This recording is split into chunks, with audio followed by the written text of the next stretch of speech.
A criação do universo segundo. Agora, como Pai carinhoso, conduzia as criaturas através de uma eternidade de harmonia e paz. Em virtude do cumprimento das leis divinas, o universo expandia-se em felicidade e glória. Havia um forte elo de amor, que a todos unia fortemente. Os seres racionais, dotados da capacidade de um desenvolvimento infinito, encontravam indizível prazer em aprender os inesgotáveis tesouros da sabedoria divina, transmitindo-os aos semelhantes. Eram como canais por meio dos quais a fonte da eterna vida nutria a todos de amor e luz. Em Jerusalém, os ministros do reino reuniam-se ante o soberano rei, sempre prontos a cumprir os seus propósitos. Era através de Lúcifer que o Eterno tornava manifesto os seus desígnios. Depois de receber uma nova revelação, ele prontamente a transmitia às hostes angelicais. Estas, por sua vez, a compartilhavam com a criação. Em célere voo os anjos rumavam para as terras-planetas capitais, onde, em grandes assembleias, reuniam-se os representantes dos demais mundos. Em muitas dessas assembleias, Lúcifer fazia-se presente, enchendo os participantes de alegria e admiração. Perfeito em todas as virtudes, ele os cativava com sua simpatia. Nenhum outro anjo conseguia revelar como ele os mistérios do amor do Eterno. O universo, alimentando-se da fonte da vida, expandia-se numa eternidade de perfeita paz. A obediência às leis divinas era o fundamento de todo progresso e felicidade. Ainda que conscientes do livre-arbítrio, jamais subira ao coração de qualquer criatura o desejo de se afastar do Criador. Assim foi por muito tempo, até que tal problema irrompeu na vida daquele que era o mais íntimo do Eterno. Lúcifer, que dedicara sua vida ao conhecimento dos mistérios da luz, sentiu-se aos poucos atraído pelas trevas. O rei do universo, aos olhos de quem nada pode ser encoberto, acompanhou com tristeza os seus passos no caminho descendente que leva à morte. A princípio, uma pequena curiosidade levou Lúcifer a se aproximar daquele abismo profundo. Contemplando-o, ele começou a indagar o porquê de não poder compreender o seu enigma. Retornando a seu lugar de honra, junto ao trono, prostrou-se ante o divino rei, suplicando-lhe: Pai, dá-me a conhecer os segredos das trevas, assim como me revelas a luz. Ante o pedido do formoso anjo, o Eterno, com voz expressiva de tristeza, disse-lhe: Meu filho, você foi criado para a luz, que é vida. Convencendo-se de que o Criador não lhe revelaria os tesouros das trevas, Lúcifer decidiu compreender por si mesmo o enigma. Julgava-se capacitado para tanto. Só Deus sabia o que se passava no coração de Lúcifer. O anjo, que fora criado para ser o portador da luz, estava divorciando-se em pensamentos do bondoso Criador que, no esforço de impedir o desastre, rogava-lhe permanecer a seu lado. Uma tremenda luta passou a travar-se em seu íntimo. O desejo de conhecer o sentido das trevas era imenso, contudo, os rogos daquele amoroso pai, a quem não queria também perder, o torturavam. Vendo o sofrimento que sua atitude causava ao Criador, às vezes demonstrava arrependimento, mas voltava a cair. Antes de criar o universo, Deus já previra a possibilidade de uma rebelião.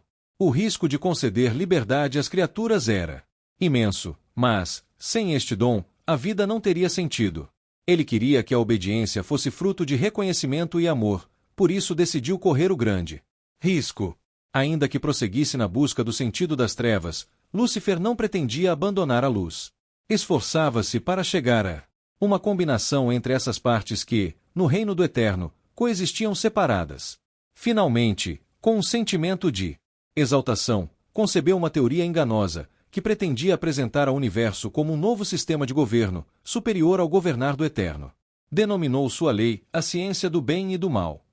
Estruturada na lógica, a ciência do bem e do mal revelou-se atraente aos olhos de Lúcifer, parecendo descerrar um sentido de vida superior àquele oferecido pelo Criador, cujo reino possibilitava unicamente o conhecimento experimental do bem. No novo sistema, haveria equilíbrio entre o bem e o mal, entre o amor e o egoísmo, entre a luz e as trevas. Ao longo do tempo em que amadurecera em sua mente a ciência do bem e do mal, Lúcifer soube guardar segredo diante do universo. Continuava em seu posto de honra, cumprindo a função de portador da luz. Contudo, por mais que procurasse fingir, seu semblante já não revelava alegria em servir ao Eterno. O divino rei, que sofria em silêncio, procurava, por meio de suas revelações de amor, preparar as criaturas racionais para a grande prova que se aproximava.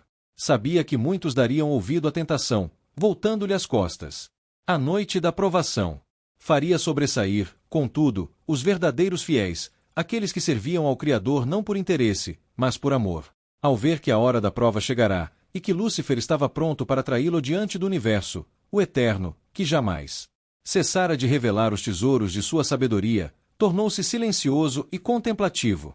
O silêncio fez reviver no coração das hostes a lembrança daquela primeira excursão sideral, quando, depois de lhes mostrar as riquezas do reino da luz, Deus tornou-se silencioso ante aquele abismo. Lembram-se de suas palavras: todos os tesouros da luz estarão abertos ao vosso conhecimento, menos os segredos ocultos pelas trevas. Sois livres para me servirem ou não. Amando a luz estareis ligados à fonte da vida. Lúcifer, que passará a cobiçar o trono de Deus, indagou-lhe o motivo de seu silêncio. O Criador, contemplando-o com infinita tristeza, disse-lhe: é chegada a hora das trevas. Você é livre para realizar seus propósitos. Vendo que o momento propício para a propagação de sua teoria havia chegado, Lúcifer convocou os anjos para uma reunião especial. As hostes, desejosas de conhecer o significado do silêncio do Pai, tomaram seus lugares junto ao magnífico anjo, que sempre lhes revelara os tesouros do reino da luz. Lúcifer começou seu discurso exaltando, como de costume, o governo do Eterno. Num amplo retrospecto, lembrou-lhes as grandiosas revelações que os enriquecera em toda aquela eternidade. O silêncio divino apresentou-o como sendo a indicação de que o universo alcançara a plenitude do conhecimento oriundo da luz. Silenciando, o Eterno abria-lhes caminho para o entendimento de mistérios ainda não sondados, mantidos até então além dos limites de seu governo. Surpresas, as hostes tomaram conhecimento da experiência de Lúcifer sobre as trevas. Com eloquência, ele falou-lhes da ciência do bem e do mal, indicando-a como caminho das maiores realizações. O efeito de suas palavras logo se fez sentir em todo o universo. A questão era decisiva e explosiva, gerando pela primeira vez discórdia. Os seres racionais, em sua prova, tinham de optar por permanecer somente com o conhecimento da luz, o qual Lúcifer afirmava haver chegado ao seu limite, ou se aventurar no conhecimento da ciência do bem e do mal. No começo, os anjos debateram-se diante da questão, sendo logo depois todo o universo posto à prova. Dir-se-ia que a ciência do bem e do mal haveria de arrebanhar a maior parte das criaturas, mas, aos poucos, muitos que a princípio se empolgaram com a teoria despertaram para a ilusão da mesma, reafirmando sua fidelidade ao reino da luz. Ao fim desse conflito, que se arrastou por longo tempo, revelou-se um terço das estrelas do céu ao lado de Lúcifer, e as restantes, ainda que abaladas pela prova ao lado do Eterno. A ciência do bem e do mal fora apregoada por Lúcifer como um novo sistema de governo. Mas como exercê-lo, se o Eterno continuava reinando em Sião?